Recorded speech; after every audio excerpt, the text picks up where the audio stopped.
रहीम असलम नाजरीन, उम्मीद करता हूँ आप तमाम लोग खैरियत से होंगे। नाजरीन, इसराइल एंड पैलेस्टाइन, इसराइल और फ़लस्तीन वाली जंग जो है वो बढ़ती जा रही है, मज़ीद ख़तरनाक और ख़ौफनाक होती जा रही है। और उसमें लाखों गाज़न्स या फ़लस्तीनी जो हैं वो अब तक बेघर हो चुके हैं। सवाल यहाँ पर ये पैदा होता है कि क्या ये जंग यहीं इन दो एंटिटीज़, एक रियासत फ़लस्तीन और एक काबिज़ जो है इसराइली फ़ौज, क्या इनके दरमियान रहेगी या इसका कैनवस बढ़ता जाएगा? तो इसका सवाल या इसका जवाब जो है वो बड़ा कॉम्प्लिकेटेड सा है। इस सवाल के जवाब को खोजने से पहले मैं आपको एक चीज़ बता दूं कि कभी कभार बदकार तरीन इंसान जो होता है ना, जिसकी सारी ज़िंदगी बहुत बुराइयों में और गुनाह करते गुजरी हो, वो कि एक आध अमल कर लेता है कि वो अल्लाह की कायनात, मालिक की कायनात के दिलों में भी जगह बना लेता है, और शायद आगे जाकर रब भी उनके गुनाह बख्श दे। इसी तरह का एक कैरेक्टर है मियाँ खलीफा। एडल्ट फिल्म्स में या पॉर्न फिल्म्स में काम करती थी, पहले छोड़ चुकी हैं अब तो। लेकिन वो ये जब क्राइसिस स्टार्ट हुआ इसराइल पैलेस्टाइन वाला, तो इसमें बड़ा खुल खुला कर उन्होंने पैलेस्टाइन की सपोर्ट की। अब जिन वेबसाइट्स के ऊपर उनका वो एडल्ट कंटेंट था, या जो उनकी जो फौज फिल्में थी जिन वेबसाइट्स के ऊपर, वो ऑब्वियसली मियाँ खलीफा को पे करते थे। जितनी वीडियो देखी जाती थी उतना मोनेटाइजेशन के पैसे आते थे, और वो मियाँ खलीफा को पे करते थे। एक वेबसाइट है इसी तरह की फौज फिल्मों की, मैंने आज ही थोड़ी देर पहले खबर पड़ी है। तो उसके ऊपर होता क्या जनाब कि वो जो सारा रेवेन्यू आता था मियाँ खलीफा का उस वेबसाइट से, एडल्ट वेबसाइट से, उन्होंने वो सारे का सारा रेवेन्यू फ्रीज़ करके इसराइल की इमदाद में देना शुरू कर दिया है। हालांकि कॉन्ट्रैक्ट वाइज या सारे मामलात में वो हक़ तो मियाँ खलीफा का होगा, जो भी था, जायज़ नाजायज़ की बहस वो अलग से है। लेकिन उन्होंने सारे का सारा पैसा जो है वो उठाकर इसराइल की इमदाद में देना स्टार्ट कर दिया। वह इस हद तक बाइस्डनेस है कि कोई भी हो, अब किसी भी मुल्क के हो, आप पहले फ़लस्तीन के हक़ में बोल नहीं सकते। अगर आप बोलेंगे तो आप ये सारी दुनिया की जो सो कॉल्ड जमहूरी ताकतें थी, ये और ये जो कॉर्पोरेट कल्चर था, ये आपके ख़िलाफ़ खड़ा हो जाएगा। अब ख़तरनाक मोड़ इस टाइम पे ये है, और सवाल यहाँ पर ये बनता है कि बज़ाहिर नज़र आता है कि China, Russia, Iran, Saudi Arabia, Turkey, ये तकरीबन एक तरफ खड़े हुए हैं। इसमें सिर्फ सबसे ज़्यादा स्ट्रॉन्ग या जो कह लीजिए कि क्लियर स्टांस है वो ईरान का और कतर का है कि जनाब एज सुन एज़ पॉसिबल जंग बंदी की जाए। और आगे चलकर इन लोगों ने, ईरान ने तो हमास का अटैक भी आपको पता है कि सपोर्ट किया हुआ है। अब सवाल यहाँ पर ये पैदा होता है कि क्या ये आलमी जंग बनने जा रही है, कि जंग का जितना कैनवस बढ़ता जा रहा है, ये कहीं जाकर जंग मज़ीद फैल तो नहीं जाएगी, इसमें मज़ीद कौमें और मज़ीद ममालिक इन्वॉल्व तो नहीं हो जाएंगे? तो मुझे तो लगता है कि ये डिसाइसिव मोमेंट आ गया हुआ है कि पैलेस्टाइन और इसराइल की वॉर का, और अब इसने मज़ीद फैलते जाना है। और इसमें मज़ीद मुल्क रशिया इन्वॉल्व हो गया हुआ है, ईरान पहले से इन्वॉल्व है, यूएसए फुली इन्वॉल्व है, यूके इन्वॉल्व है, यूरोप इन्वॉल्व है, टर्की इन्वॉल्व हो गया हुआ है, गल्फ़ इन्वॉल्व है, सऊदी अरेबिया इन्वॉल्व है। सो मुझे लगता है कि ये चीज़ें मज़ीद खौफनाक होंगी, और किसी न किसी तरह जाकर अब ये बॉम्ब फटेगा एक ही दफ़ा, और ये गुब्बारा फटेगा, इसमें हवा जिस तरह भरी जा रही थी, और अब जाकर ये किसी न किसी तरफ लग जाएगा। अभी तक के मैं आपको एक दफ़ा अपडेट्स दे दूँ कि अभी तक की तबाही हो क्या चुकी है। अब तक 1 मिलियन 10 लाख के करीब लोग जो हैं वो अपने घर बार छोड़ चुके हैं, और ये गाज़न्स हैं, ये सारे फ़लस्तीनी हैं।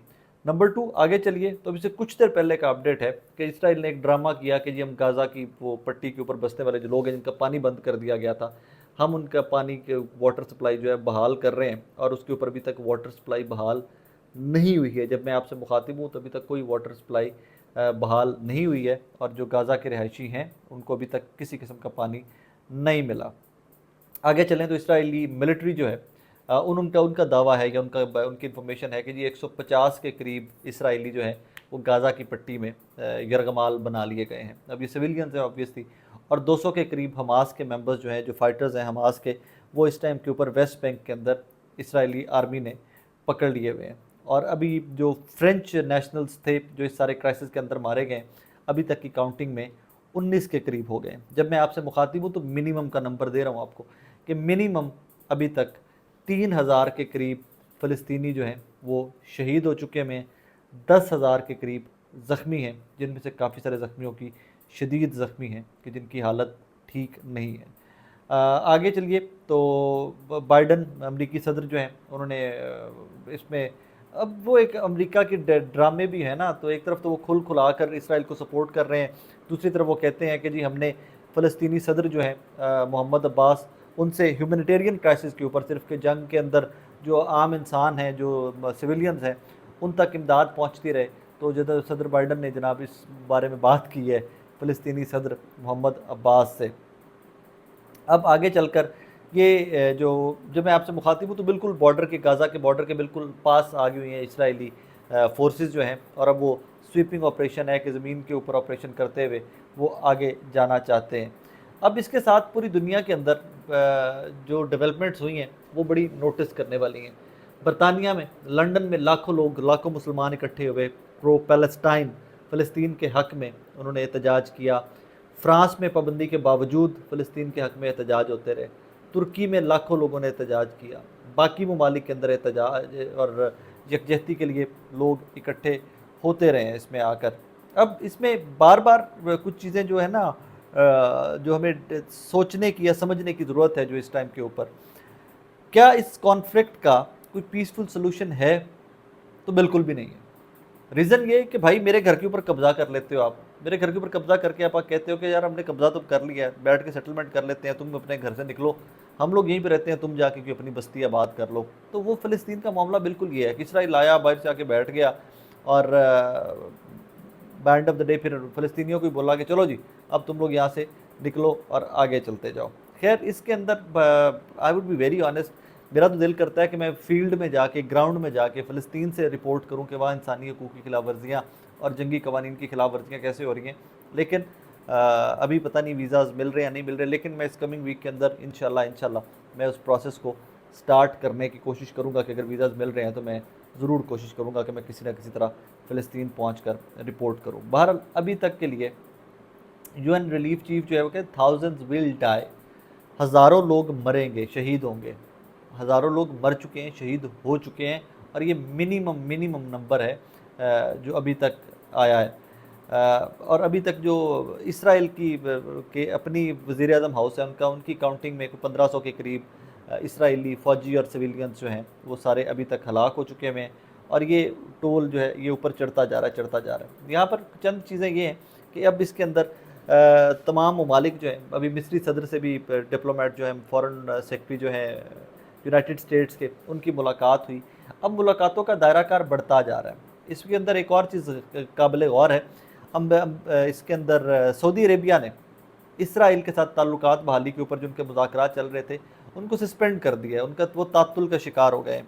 और इसके ऊपर अमेरिका को भी बता दिया गया है इनकी जानिब से, सऊदी अरेबिया की जानिब से, कि मौजूदा हालात के अंदर हम लोग कुछ नहीं कर सकते, हम फर्दर आप लोगों से इसराइल के साथ ताल्लुकात बहाली के ऊपर मुज़ाकरात नहीं कर सकते।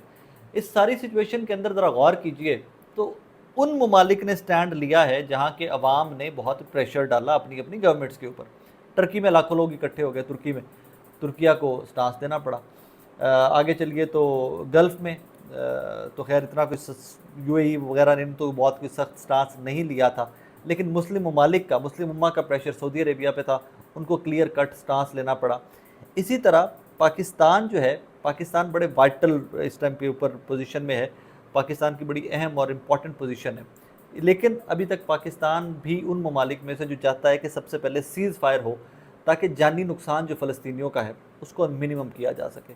अभी तक फ़लस्तीनियों के पास ना पानी है, ना बिजली है, ना इंटरनेट है, ना नेटवर्क है, ना दवाइयाँ हैं, ना एम्बुलेंसेज हैं, अस्पतालों को बमों से उड़ा दिया गया है।